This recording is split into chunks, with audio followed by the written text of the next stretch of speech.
wabarakatuh. Jadi pada kesempatan kali ini saya akan memperkenalkan diri terlebih dahulu. Nama saya Rahmat Stal Putra Baldia dengan NPM 2265061102 dari kelas PSTD. Jadi pada kesempatan kali ini saya akan menjelaskan materi apa saja yang telah saya dapat dalam menonton YouTube pada kecerdasan buatan. Jadi yang pertama-tama kita dapat menjelaskan yaitu apa itu kecerdasan buatan. Jadi kecerdasan buatan itu sendiri adalah cabang ilmu komputer yang berfokus pada pengembangan sistem dan teknologi yang mampu melakukan tugas-tugas yang biasanya memerlukan kecerdasan manusia. Nah, ini mencakup kemampuan untuk belajar dari data, mengenali pola, membuat keputusan, dan beradaptasi tentang sistem baru dengan terhadap situasi baru. AI dapat diaplikasikan dalam berbagai bentuk, mulai dari algoritma sederhana hingga jaringan neural yang kompleks yang meniru cara kerja otak manusia. Nah, saya juga telah merangkum yaitu konsep utama dalam kecerdasan buatan. Nah, untuk konsep utama daripada kecerdasan buatan ini sendiri adalah terdapat machine learning, di mana machine learning ini pembelajaran mesin sub bidang AI yang fokus pada pengembangan algoritma yang memungkinkan komputer untuk belajar dari dan membuat prediksi atau keputusan berdasarkan data.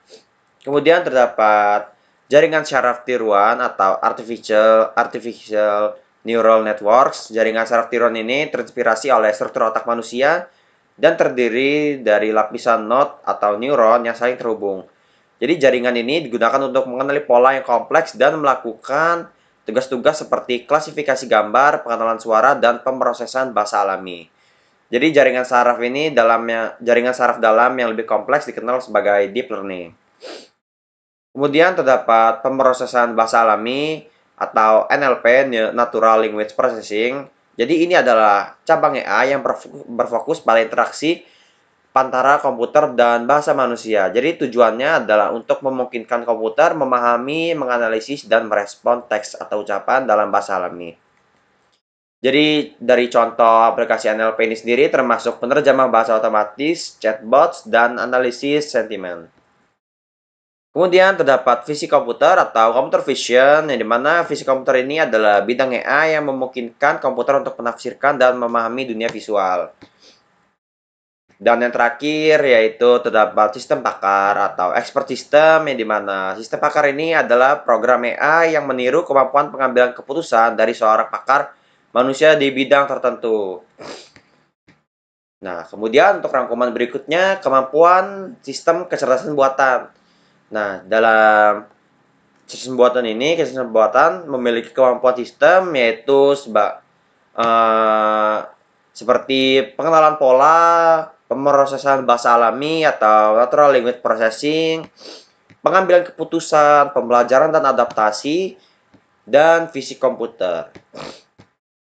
Nah, untuk selanjutnya yaitu teknik dasar dalam kecerdasan buatan, yaitu terdapat searching, yang dimana searching ini digunakan untuk menemukan solusi melalui langkah sistematis, yang dimana contohnya termasuk BFS atau Breadth First Search, yang dimana BFS ini menjelajahi semua node pada level pertama, kemudian level kedua, dan seterusnya.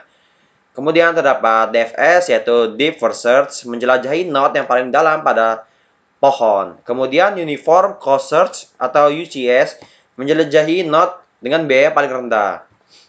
Kemudian pada teknik dasar AI yang selanjutnya yaitu terdapat reasoning, yang dimana reasoning ini meningkatkan kualitas hasil yang dihasilkan oleh mesin pencarian. Jenis reasoning sendiri ini meliputi rule-based reasoning, case-based reasoning, fuzzy reasoning, uncertainty reasoning. Kemudian yang ketiga terdapat planning. Jadi planning ini digunakan untuk membuat rencana dalam tindakan yang tepat untuk mencapai tujuan, yaitu contohnya seperti goal stack atau GSP, constraint posting. Yang keempat yaitu terdapat learning. Jadi learning ini sendiri memungkinkan sistem kecerdasan buatan untuk belajar dari pengalaman dan data yang diperoleh.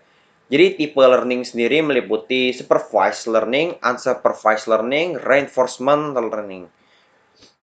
Nah, kemudian pada rangkuman yang telah saya buat yaitu terdapat ruang keadaan dalam kecerdasan buatan, yang dimana ruang ini adalah konsep dasar dalam artificial intelligence yang digunakan untuk mendeskripsikan semua keadaan yang mungkin ditemui eh, suatu sistem dalam kerangka masalah tertentu. Jadi ini berfungsi sebagai penggambaran semua keadaan yang layak dapat dihadapi sistem saat menjalankan tugas atau menyelesaikan masalah.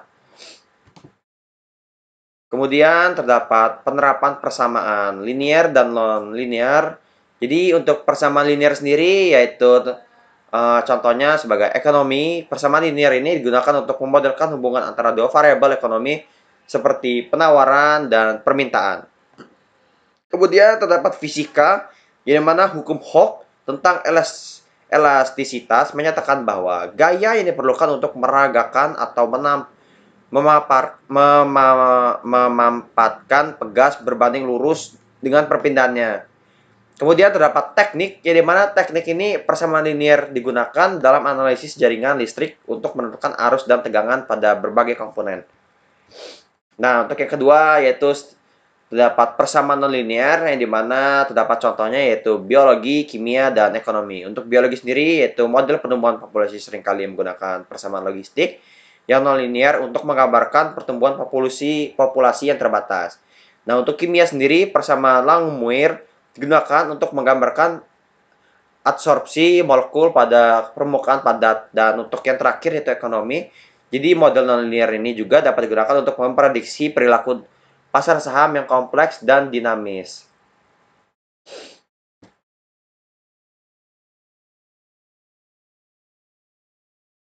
Nah, untuk penjelasan selanjutnya yaitu terdapat penjelasan mengenai jaringan syaraf tiruan atau Artificial Neural Network atau ANN. Nah, ini adalah suatu teknik yang paling penting dalam kecerdasan buatan yang terinspirasi oleh cara kerja dari otak manusia. Jadi, JST ini sendiri merupakan kumpulan dari node yang disebut neuron buatan yang terorganisasi dalam lapisan yang saling terhubung. Nah, untuk struktur dasar daripada neuron ini sendiri, untuk jaringan syaraf neuron ini sendiri yaitu terdapat neuron buatan, yang dimana neuron buatan ini dapat menerima input, melakukan perhitungan, dan menghasilkan output. Jadi proses ini mirip sekali dengan bagaimana neuron biologis memproses sinyal. Nah, lapisan dalam jaringan syaraf neuron ini sendiri terdapat lapisan input, yang dimana untuk menerima data mentah, kemudian lapisan tersembunyi untuk memproses data melalui tingkat abstraksi, kemudian lapisan output untuk menghasilkan hasil akhir dari pemrosesan. Jenis-jenis daripada jaringan syaraf tiruan sendiri ini terdapat yaitu perseptron sederhana atau struktur dasar jaringan syaraf tiruan dengan satu lapisan output. Nah, kemudian untuk jenis yang selanjutnya yaitu terdapat multilayer perception atau MLP, yang dimana ini terdiri dari beberapa lapisan tersembunyi dan digunakan untuk memecahkan masalah yang lebih kompleks. Kemudian yang selanjutnya yaitu terdapat Convolutional Neural Networks atau CNN. Nah, ini digunakan terutama untuk pemrosesan citra dan video dengan arsitektur khusus yang dapat mengenali pola visual. Kemudian terdapat proses pelatihan. Untuk proses pelatihan sendiri ini terdapat forward propagation, yang dimana data input diproses melalui lapisan jaringan untuk menghasilkan output. Nah, kemudian terdapat backward propagation. Nah, ini adalah kesalahan antara output, prediksi, dan output sebenarnya dihitung dan digunakan untuk memperbarui bobot neuron melalui algoritma optimisasi seperti gradient descent. Untuk aplikasi JST sendiri, yaitu terdapat pengolahan gambar. Untuk pengolahan gambar sendiri ini digunakan untuk deteksi objek, pengenalan wajah, dan klasifikasi gambar. Kemudian terdapat pengolahan bahasa alami seperti terjemahan otomatis, analisis sentimen, dan pengenalan suara. Kemudian terdapat robotika, ini adalah kendali robot navigasi dan interaksi manusia dan robot. Kemudian terdapat keunggulan daripada jaringan syaraf tiruan. Ini keunggulannya ini yaitu kemampuan belajar, yaitu JST dapat mempelajari pola yang kompleks dan melakukan generalisasi dari data pelatihan. Kemudian adaptabilitas, yaitu dapat diadaptasi untuk berbagai jenis masalah dan data. Nah, untuk tantangan dalam jaringan syaraf tiruan ini sendiri yaitu kebutuhan data yang sangat besar. Jadi JST ini sendiri dia memerlukan data dengan jumlah besar untuk pelatihan, yang efektif.